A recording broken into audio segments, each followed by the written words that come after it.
Hi everyone, welcome back to my channel. If you're preparing for an English exam and you think you've got the topic of family completely covered, think again. We often ignore familiar topics like family at higher levels because we assume we know everything about it. But guess what? Topics like family have layers, just like an onion. Onions have layers. Ogres have layers. Onions have layers. You get it. We both have layers.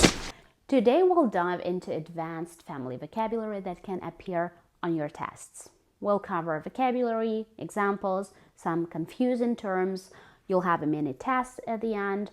I'll give you some exam tips. So stick around, you'll love this one.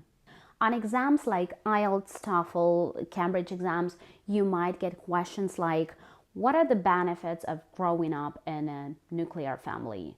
Or how do overprotective parenting styles impact children? Using precise vocabulary will help you shine. Let's break down some key vocabulary and I'll share some fun facts to make them stick in your memory. The first one is formative years. The early years of life when a child's character is shaped. Let's use it in a sentence. The experiences we have during our formative years shape who we become as adults.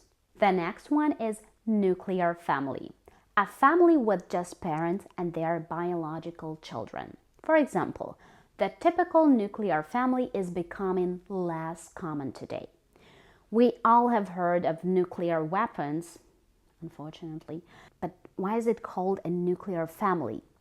The term nuclear family comes from the idea of the nucleus, which is the central part of an atom. It reflects the idea of the family being the core unit of society. The next one is foster family.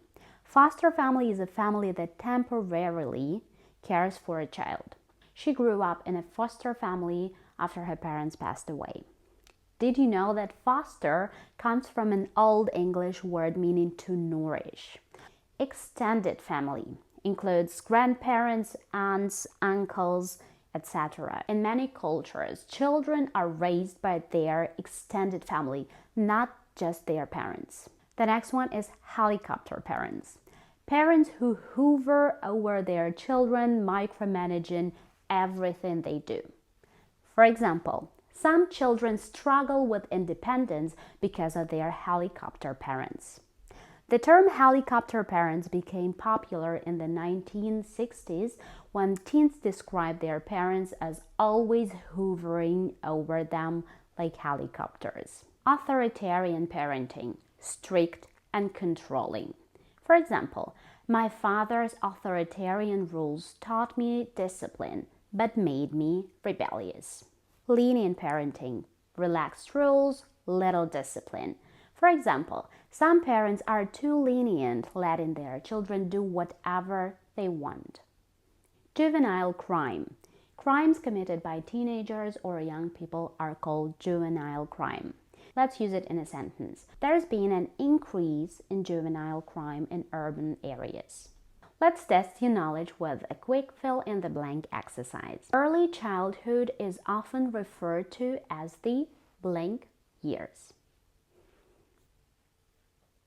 The correct answer is formative years.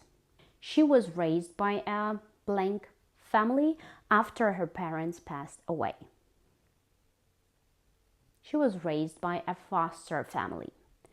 My grandmother lives with us. She's part of our blank family. Extended family.